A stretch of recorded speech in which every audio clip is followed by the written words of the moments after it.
Now, if I were to ask you, in all of Pokemon, which post-game seems to be the most forgotten? You probably wouldn't remember. Nah, but for real though, post-games in Pokemon are super important, alright? Because look, unless you're a Pokemon player that never touches any game again after defeating the champion and you also display frequent antisocial behavior, the post-game is your friend. A final hurrah of any Pokemon-based experience. Your curtain call, if you may. In saying that though, ideally then a Pokemon post-game should be stuffed full of interesting battles, loose ends to be tied up, and novel little activities to keep us numb, dumb, and perpetually indifferent to all material suffering around us. But not every Pokemon post-game does that, or more aptly, not every Pokemon post-game is remembered for doing those things. Sometimes a post-game can end up lost and forgotten, left to the wayside and unspoken outside of niche circles and weird angry forum posts. This is Pokemon's Forgotten Post-Games. Anyway, please leave a like and subscribe. I need this. Come on, you've got this. I believe in you. So scared that you don't. Yes, the original Generation 3 titles, and no, not Pokemon Emerald, you stupid bastard. Ruby and Sapphire. See, the post-game of Pokemon Emerald, everybody remembers that, alright? But Pokemon Ruby and Sapphire, does anyone talk about this post-game anymore? Anyone? Well, I suppose I should refresh your memory then. In the post-game of Ruby and Sapphire, you can. Number 1. Catch all of the exclusive post-game Pokemon. This literally accounts for 3 total Pokemon. Post-game National Dex Pokemon are Emerald exclusive, so you can't get them here. Or you could, number 2, explore the new post-game exclusive areas of Hoenn. These new areas amount to only 4 locations, totaling around 15 small rooms. And oh, by the way, the Trick House now has extra stages in it. But show me somebody that cares about the Generation 3 Trick House, and I will show you a coward and a liar.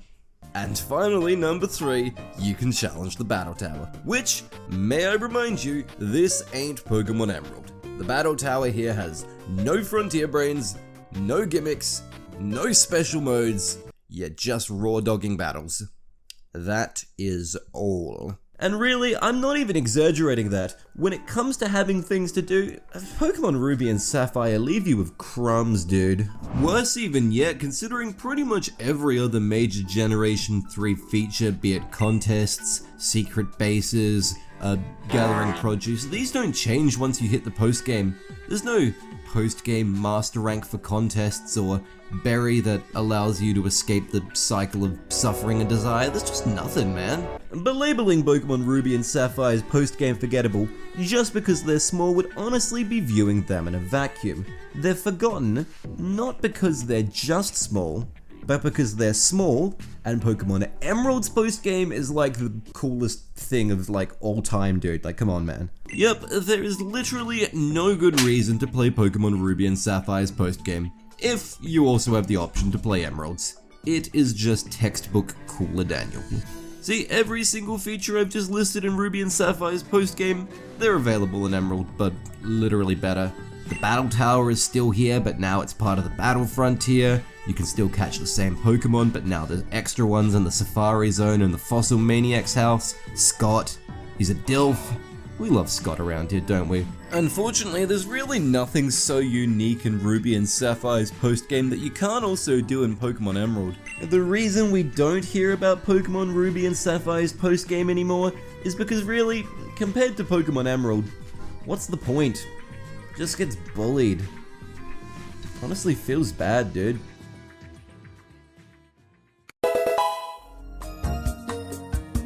Oh goody! The Unova region, man, I sure hope there aren't any thought-provoking open-ended philosophical questions about ownership of intelligent life forms here.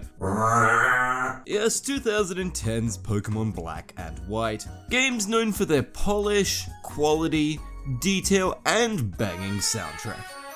But you know what these games aren't known for? Their post-game.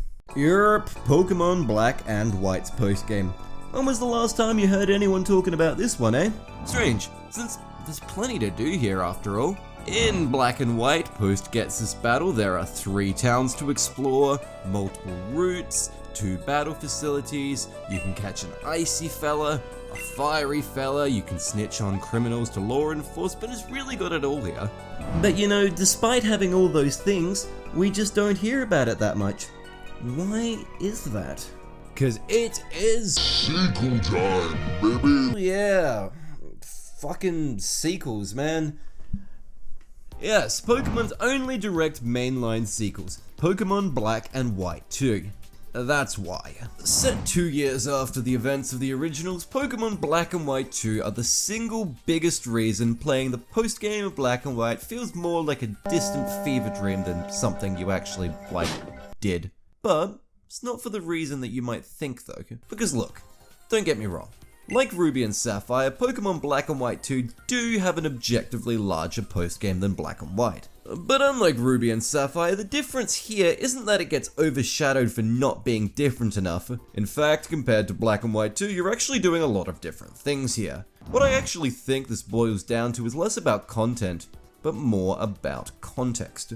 And what I mean by that is one of the biggest reasons that you would want to play a Pokemon post-game is to see what happens next. What becomes of the region? What happens to the characters? What are the direct impacts of your actions? Yes, I'm wearing a new shirt, different day, new me. But with Pokemon Black and White 2 being a direct sequel, we already know what happens to these characters. We already know about Team Plasma splintering into 2 factions post Black and White. We know how Sharon and Bianca are going to progress as characters. We know how the region develops with new areas and places to explore. We know that the main protagonist from the originals is gonna get gunned down outside an Atlanta nightclub, that's why we don't see them. And what I'm really getting at here is that Pokemon Black and White 2 are like one big post-game to Pokemon Black and White. Well, you know, also being like a whole ass game. It makes playing Pokemon Black and White's post-game honestly feel a little bit strange actually. It's almost like you're stuck in time, knowing that everything around you is about to change so very drastically, and you're just kinda there, waiting for it to happen without you. Unlike Ruby and Sapphire's lack of unique content, Black and White's postgame simply suffers from being stuck between 2 narratives, kinda just leaving less reason to come back when you could just play the more recent and relevant chapter in the story. Feels strange, man. Alrighty, it's time to talk about Pokemon Sun and Moon. And for the 3rd and final time this video, say it with me. Post-game overshadowed by a later installment in generation.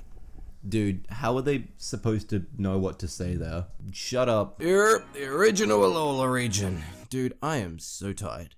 Now, out of this entire list, Sun and Moon surprisingly stand as the post-games with the most amount of content to chew through. I mean, look, you've got the battle tree. You can battle people here, and it's a tree. The Battle Royale, same thing, but the professor is shirtless this one. You've got these legendaries to catch.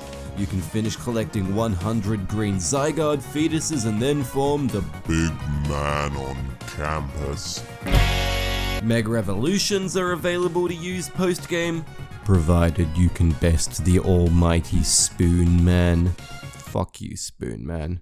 Side quests are also plentiful, ranging from buying a Team Skull tank top, collecting rare Pokemon like Porygon and Type Null from NPCs, and I don't know, fuck around and collect a pastry. I don't care. Look, there's a lot of these. Good lord. Also, there's a really interesting quest with the International Police and Ultra Beast in internal politics, but I'm deliberately saving that for another video, so like, shh. Strange then that despite all of Pokemon Sun and Moon's girth in the post-game, we really don't hear that much about it, despite it being Pokemon's 20th anniversary games at the time. Why is that? Well, cause Ultra Sun and Moon came in at like 200 miles an hour, dude.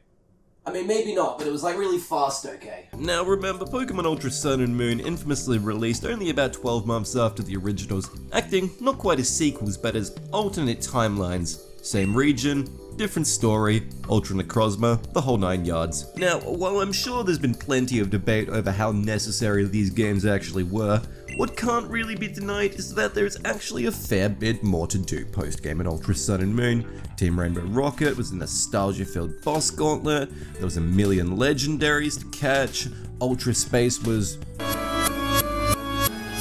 With that, it's no surprise really that the general public is going to focus on what's newer then, especially if, even if it's not by much, there's more to do in the recent versions. Unlike Ruby and Sapphire's content issue or Black and White's narrative progression, Sun and Moon just kinda got screwed over via timing. Oh my god. I am sweating like God himself placed an air fryer around my house. I hate this country. Anyway, wrapping this one up, I chose these 3 games as examples of post games because they're kind of like emblematic of what can happen to media and art when you sort of progress things. Take it as the unintended consequences of progress. Sometimes, you know, for different reasons, as I've just pointed out, things get left behind. Anyway, I know at least 20% of you bastards made it to the last end of the video, so subscribe. I know you're watching. You can do it. It's right there.